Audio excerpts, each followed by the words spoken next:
भाजपा कई दोषों के लिए जिम्मेदार है।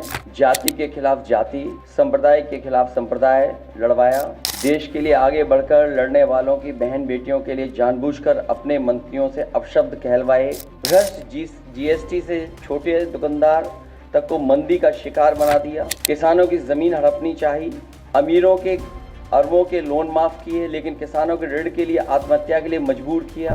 भाजपा ने बिना जांच परखे जानलेवा वैक्सीन लगवाई। ED, CBI, IT, income tax को सरकार बनाने, बचाने और चलाने के लिए इस्तेमाल किया कि जितनी ऊंचाई पर जाकर कटती है पतंग, उतना ही बड़ा होता है उसका पतन।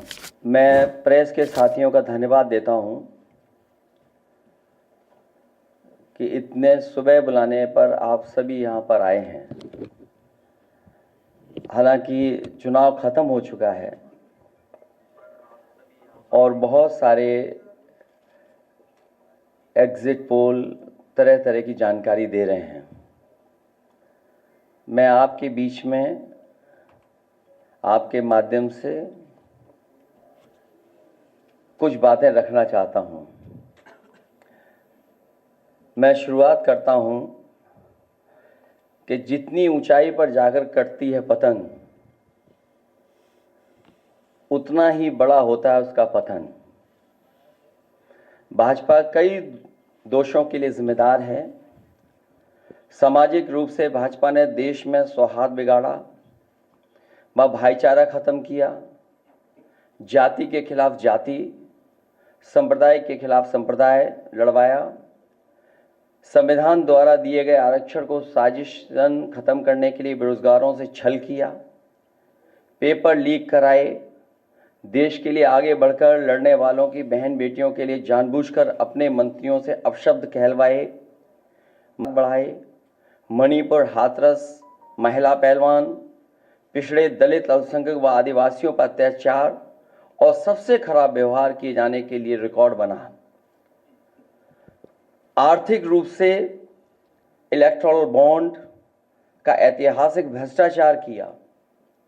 इलेक्टोरल बॉन्ड के माध्यम से पैसा कमाने के लिए मुनाफाखोरी को बढ़ावा दिया, जिसने महंगाई को बढ़ाया। अपने फायदे के लिए भाजपा ने जनता पर बेतहाशा महंगाई थोप दी, नोटबंदी से व्यापार का चौपट कर दिया, भ्रष्ट जीएसटी से छोटे दुकानदार तक को मंदी का शिकार बना दिया, किसानों की जमीन हड़पनी चाहिए, काले कानून लाने चाहे, खाद की बोरी की चोरी की, लाभकारी मूल्य नहीं दिया, 35 सालों की सबसे बड़ी बेरोजगारी में देश को धकेला, महंगाई से गरीब को और गरीब बना दिया, अमीरों के अरबों के लोन माफ किए लेकिन किसानों के ऋण के लिए आत्महत्या के लिए मजबूर किया, ब्याज की दरें घटाकर मध्यम वर्ग की बचत को बेकार कर दिया, बैंकों में तरह तरह के चार्ज और पेनल्टी से लोगों के खाते दीमक की तरह अंदर ही अंदर खा गए, बैंक लॉकरों के नाम पर जिम्मेदारी से पल्ला झाड़ लिया, नैतिक रूप से चंदे तक का पैसा खा गए, केयर फंड के नाम के आगे पीएम के नाम का इस्तेमाल करके बाद में हिसाब देने से मना कर दिया, अपराधियों को शामिल करने, उनके कृत्यों पर पर्दा डालना, जैसे मणिपुर में अपने संगी साथियों द्वारा बेटी के साथ मानवीय व्यवहार में, बीएचयू छात्र अभद्रता कांड में, खीरी किसान हत्याकांड में, हाथरस की बेटी के बलात्कार हत्या व कानपुर देहात कांड में जहां मां बेटी को झोपड़ी में जिंदा जलाकर मार डाला। ऐसे अनगिनत उदाहरण हैं। शारीरिक रूप से देखें तो भाजपा लोगों के शरीर स्वास्थ्य से भी खिलवाड़ किया, उसके भी दोषी हैं। भाजपा ने बिना जांच परखे जानलेवा वैक्सीन लगवाई, कमीशन खाकर गलत दवाइयों को पास करके लोगों का जीवन खतरे में डाला। इसका सीधा असर जनता की सेहत पर पड़ेगा और आने वाली पीढ़ियों की तंदुरुस्ती पर भी। भाजपा पीढ़ियों पर प्रहार की दोषी भी है।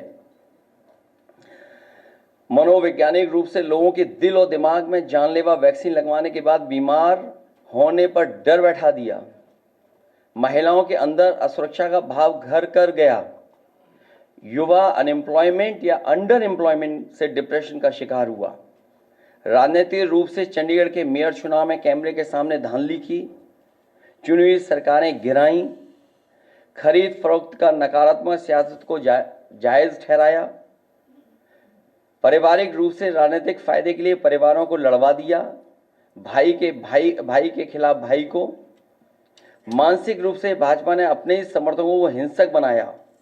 मॉब लिंचिंग को मानसिक रूप से सही ठहराने की साजिश की।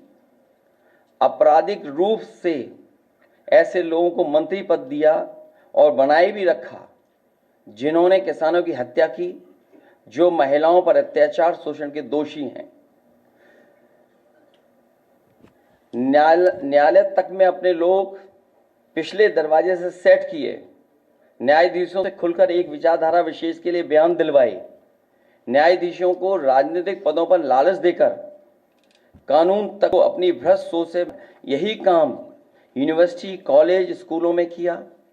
नौकरशाही में लेटरल एंट्री के बहाने यही धांधली की। योजना आयोग खत्म किया।